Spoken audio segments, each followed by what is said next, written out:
Fala pessoal, hoje o tema é sobre frustração.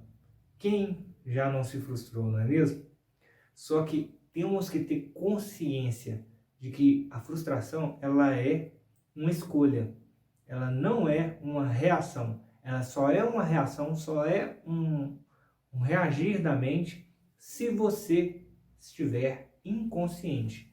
Agora, com a consciência, passa a ser escolha. E é isso que eu quero trazer para vocês aqui. Duas estratégias bem claras para que a frustração não seja um problema para você se vier a acontecer algum resultado que você não queira. Então vamos imaginar a seguinte situação. Uma pessoa deseja fazer uma palestra. E aí ela vai, faz o material, define o local, vai lá no local, arruma o local todo, né? Cuida da apresentação, liga para as pessoas, faz anúncio na internet, chega no dia, não vai ninguém. E aí? Como é que ela pode se portar? Ela tem duas escolhas nesse caso. Ou ela vira juíza, ou ela vira detetive. Se ela vestir a veste de juiz, ela vai se julgar. Como todo julgamento tem um culpado e uma condenação, então aquilo ali vai gerar para ela um sentimento negativo.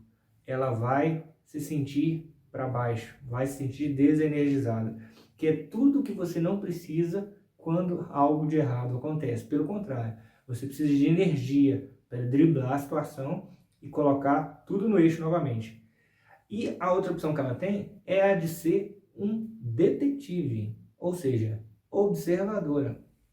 Quando ela observa, ela joga luz aos fatos. Jogando luz aos fatos é que a gente encontra a solução. Quando você observa, você não atrai aqueles sentimentos que o julgamento atrai. A energia é toda voltada para a solução e não para te condenar. Mas o que faz uma pessoa escolher ser juiz ou ser detetive? É o sistema de crenças que ela escolhe dar atenção. Então vamos a alguns exemplos aqui de crenças que ela pode ter que a faz ser juíza de si mesmo, se auto-julgar.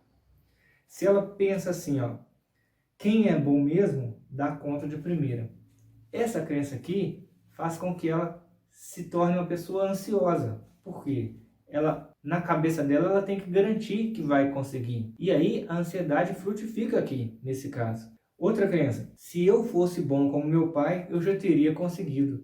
Olha só, ela está querendo se comparar a alguém, mas ela desconsidera que ela é diferente desse alguém. Ou seja, está se desconsiderando a sua autenticidade. Cada um tem um resultado que é devido a ele, às ações dele, ao sistema de crenças dele. Outra crença, na minha idade eu já deveria ter conseguido isso. Quando alguém coloca a idade dele como baliza para comparação, nossa, ele está extremamente inconsciente, porque ele está desconsiderando um monte de coisas. Ele está agindo conforme o comum, está colocando a sociedade acima do que ele tem de situação pessoal. Ou seja, aqui é terreno fértil para a frustração. Mas, e se ele tivesse crenças como essas daqui, ó? Se eu não conseguir, é porque eu ainda não encontrei a estratégia correta. Nossa, olha só, essa crença aqui chega a dar vontade de trabalhar de novo, né? Por quê? Porque ela é uma crença que te fortalece, ela é uma crença que foca naquilo que você sabe, nas suas habilidades, e não em achar um culpado e a colocar você na linha de frente ali para poder ser julgado ou absolvido. Outra crença interessante, eu não sou nada, eu simplesmente estou. O que eu quero dizer que eu não sou nada? Não é de valor não, nada de valor não, é tipo assim, ó, eu não sou tímido, eu estou tímido se eu estiver tímido. Eu não sou ruim de vendas, eu estou ruim de vendas. É diferente. Pensar assim te dá uma nova visão quando alguma coisa der errado. Outra crença positiva. Qualquer resultado que eu tenha só expressa o meu conhecimento e não quem eu sou. Olha só, há um distanciamento entre o resultado e eu. Não há identificação. O resultado, ele não é eu. Quando eu olho para o resultado negativo, eu não sou o negativo, eu não sou a causa do resultado, e sim as minhas ações. É completamente diferente. Eu não sou ruim. O que eu fiz pode não ter tido a melhor qualidade suficiente para poder alcançar o resultado que eu queria. É muito diferente. E aí a chance de intensidade de frustração diminui. Outra crença. Se algum sentimento negativo me aflige, eu sei que é a minha mente, meu ego. Eu não fui diminuído. Quando alguém tem consciência de que a mente dele flui pensamentos que ele próprio não controla, é claro que essa mente pode fluir pensamentos negativos, pode fluir condenações. E quando isso ocorre, se ele tem a consciência de que a mente dele é meio que um órgão vivo, ali sem o controle dele, ele vai se posicionar como observador do pensamento e não vai se identificar com ele, ou seja, não vai se julgar. Então aqui, o sistema de crenças é extremamente relevante para o seu nível de frustração quando ocorre alguma coisa ou outra. Agora, vamos analisar a segunda questão em relação à frustração, que é o quão claro está para você aquela situação, o que ocorreu. Um dos fatores que mais ajudam a frustração é a falta de clareza quanto ao que ocorreu, porque o cérebro tem um viés negativo. Então vamos exemplificar a partir da seguinte história. Se você estivesse numa floresta, sozinho, no escuro, e um arbusto estivesse te mexendo, você iria pensar que esse arbusto mexendo ali era um coelho todo fofinho, cuticute, ou você ia pensar que era uma cobra? Garanto para você que a cobra ia ser o principal pensamento seu. Por quê? Porque o cérebro tem um viés negativo. E por quê? Para manter você vivo. É uma questão de sobrevivência. Então, quando você não sabe, a chance de você colocar negatividade é altíssima. Do mesmo jeito é quando acontece um resultado negativo se você não tem os dados para analisar.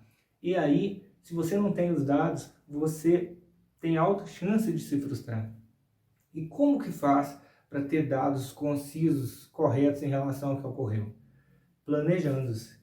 Quando alguém planeja, tudo o que acontece fica mais claro depois. Então veja só, um planejamento para ele diminuir as chances de uma pessoa se frustrar, ele deve levar em conta aquilo que a pessoa quer alcançar, deve levar em conta o prazo, porque variando o prazo muda todo o esforço necessário.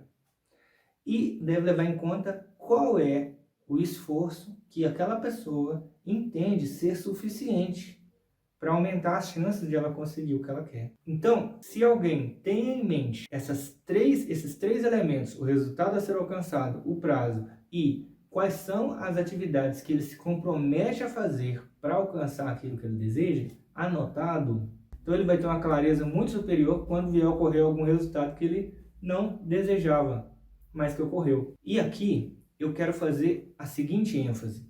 Todos nós temos uma expertise em relação ao que você acha que é suficiente para alcançar determinado resultado.